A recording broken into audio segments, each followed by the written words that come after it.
আল্লাহর প্রিয় মানুষ, ভালো মুসলমান, যে প্রত্যেকটা অবস্থাকে সে ওয়েলকাম করে, আলহামদুলিল্লাহ বলে। দুনিয়াতে সবকিছু যদি মনমতো হয় তাহলে এটা তো জান্নাত হয়ে যাবে। সবকিছু মনমতো হবে না।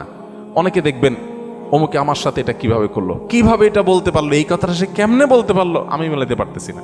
চামড়ার ঠোঁট দিয়ে সবই বলা যায়, বলছে, বোঝেন, এটা তো আমি আশা করি না। তা আপনি যা আশা করবেন সব মনমতোই যদি হয় তাহলে তো জান্নাত হয়ে যাবে। আপনার আশার বিপরীত কিছু হবে দেখেই তো দুনিয়া।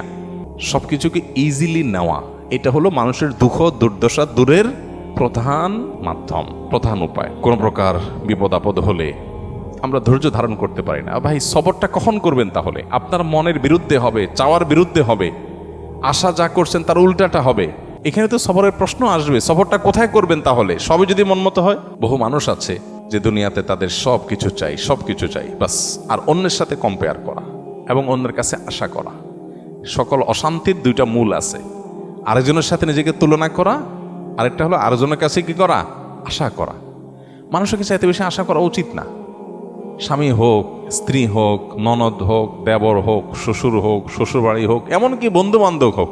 আপনার স্ত্রী, তিনি হয়তো রান্না বাড়া ভালো পারেন না, আপনার মনে দুঃখ, কিন্তু তার চরিত্রটা ভালো। আরেকজনের বউ রান্নাটা মাশাআল্লাহ একের, কিন্তু চরিত্রটা 2 নম্বর। আপনার বউয়ের চরিত্রটাও ভালো, রান্নাটাও ভালো, হয়তো চেহারা ছবি ভালো না। আরেকজনের বউর চেহারা ছবি অনেক সুন্দর, কিন্তু বড় বড় রোগ সে বহন করে বেড়াচ্ছে, লাখ লাখ টাকা যাচ্ছে, তার বাচ্চা মরা মানে একটা ধোঁয়াশার মধ্যে আছে। আল্লাহ তাআলা আপনার স্ত্রীকে সুস্থ রেখেছেন।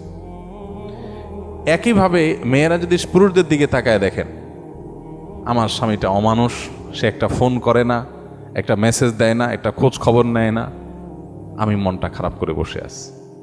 আরে ভাই, আপনার স্বামীটা নেশাখোর? কোনো নেশা করে না, আলহামদুলিল্লাহ করেন। অনেকের স্বামী নেশাখোর,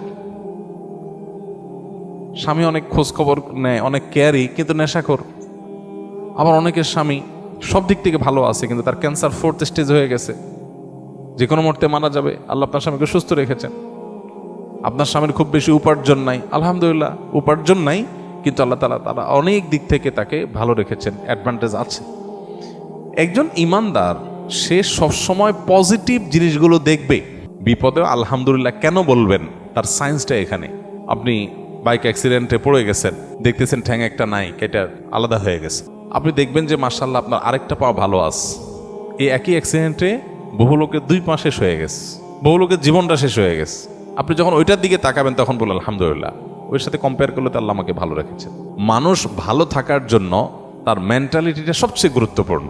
আর এই কথাটাই নবী সাল্লাল্লাহু আলাইহি সাল্লাম মাত্র 3 শব্দে বলেছেন, আল গিনা গিনান নাফস।